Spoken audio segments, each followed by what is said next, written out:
या ये जो बड़े बड़े मठाधीश बने घूम रहे हैं पिछले 5 साल में, क्या इन्होंने 100 रुपए का कभी करप्शन किया ही नहीं? क्या भारतीय जनता पार्टी में सारे के सारे हरिश्चंद्र पैदा हो गए और हमारी पार्टी में सारे के सारे चोर पैदा हो गए?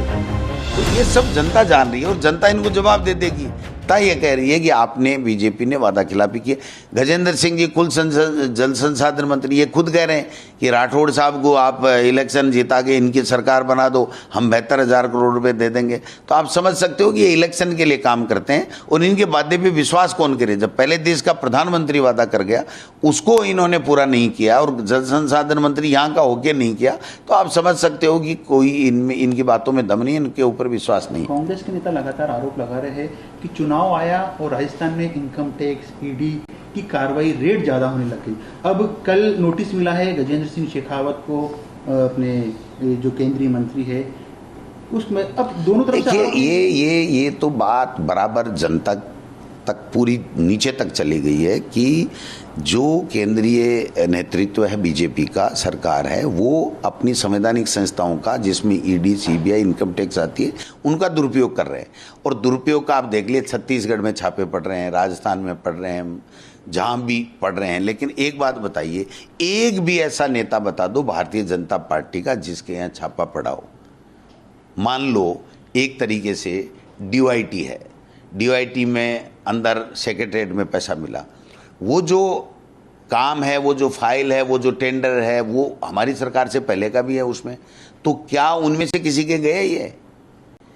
या ये जो बड़े बड़े मठाधीश बने घूम रहे हैं पिछले 5 साल में, क्या इन्होंने 100 रुपए का कभी करप्शन किया ही नहीं? क्या भारतीय जनता पार्टी में सारे के सारे हरिश्चंद्र पैदा हो गए और हमारी पार्टी में सारे के सारे चोर पैदा हो गए? तो ये सब जनता जान रही है और जनता इनको जवाब दे देगी। हम तो कह रहे हैं भाई, जो गलत कर रहा है उसको पकड़ो, कोई मना नहीं कर रहा, लेकिन इनको गलत से मतलब नहीं है। भय का वातावरण करना, डराना, बिना मतलब उनको क्रेश करने की कोशिशें करना, मैसेज दिलवाना इधर उधर से, आप बोला मत करो वरना ईडी आ जाएगी, तो ये सब जनता समझ चुकी है और जनता इसका जवाब देने वाली है। हमको देने की जरूरत नहीं है कांग्रेस को। कांग्रेस तो कह रही है जो कर रहे हो आप कर लो, जो आप में हिम्मत है, लेकिन जनता जवाब देगी। डोटासरा जी, लास्ट सवाल। कांग्रेस के नेता लगातार बीजेपी में अलग अलग गुट होने की बात कहते रहे, सीएम का फेस नहीं डिक्लेयर अब तक किया गया, उसको लेकर सवाल उठाते रहे।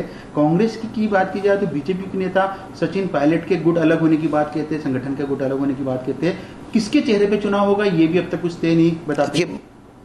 8 महीने पहले, 10 महीने पहले थोड़ी बहुत स्थिति थी, जो मामूली जो उनका मतभेद था, मनभेद नहीं था, वो सब खड़गे साहब और राहुल जी की मीटिंग के बाद में समाप्त हो गया। उसके बाद में हम सब यूनिटी के साथ में हैं।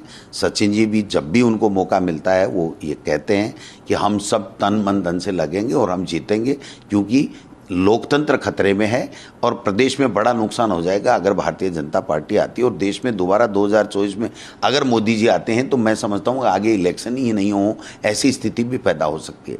तो चाहे सचिन जी हों, चाहे सीपी जोशी हों, चाहे भंवर जितेंद्र सिंह जी हों, चाहे मालवीय जी हों, चाहे अशोक गहलोत जी हों, चाहे गोविंद डोटासरा हो, चाहे पहले और कोई पूर्व अध्यक्ष हों, सीनियर लीडर हों, हम सब ए से लेके जेड तक सब कार्यकर्ता नेता एकजुट है, एक साथ दिखेंगे, एक साथ काम करेंगे और जीतेंगे। कितनी सीट का दावा है?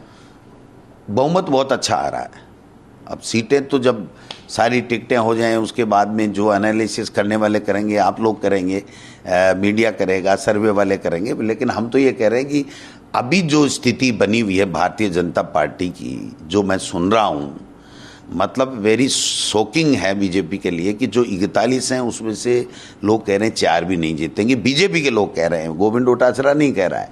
गोविंद डोटासरा तो ये कह रहा है कि मेरे सामने, मान लो मुझे लक्ष्मणगढ़ से टिकट मिलता है तो जो 2009 के बाद में कभी पद पे नहीं रहा, जनता के बीच में नहीं रहा, उस व्यक्ति को उठा करके और उन्होंने वापस दिया है और उसने भी अपने सगे भाई की फतेहपुर से टिकट कटा के लिया। तो अभी वो जेजेपी से चुनाव लड़ रहे हैं, वो कह रहे हैं बड़े भाई साहब का, सुभाजी महरिया साहब का मेरे पे आशीर्वाद है। तो आप इनका किस पे किसका आशीर्वाद है और कौन किस दल से लड़ रहा है, किस दल से, इनकी कोई आइडियोलॉजी नहीं है, इनकी कोई विचारधारा नहीं। ये व्यापारी लोग हैं, ये राजनीति में सेवा करने के लिए नहीं आ रहे हैं, ये व्यापार करने के लिए। ऐसे के ऐसे सारे एमपीओ ने, जो एमपी इन्होंने उतारे हैं या जो बगावती जो लोग थे, निर्दलीय चुनाव लड़े थे, इनकी पार्टी के खिलाफ थे, उनको उतारा है। तो वो लोग बाग तो 5 साल इनकी बुराइयां करते रहे थे कि बीजेपी भ्रष्ट है, बीजेपी काम नहीं कर रही है। और जो सांसद थे वो यहाँ थे नहीं, फील्ड में थे नहीं। तो जब फील्ड में लोगों के पास में नहीं थे, लोगों के मदद के लिए नहीं थे, तो आज लोग उनके साथ कैसे हो जाएंगे? ये इनको गलतफहमी है कि मोदी और अमित शाह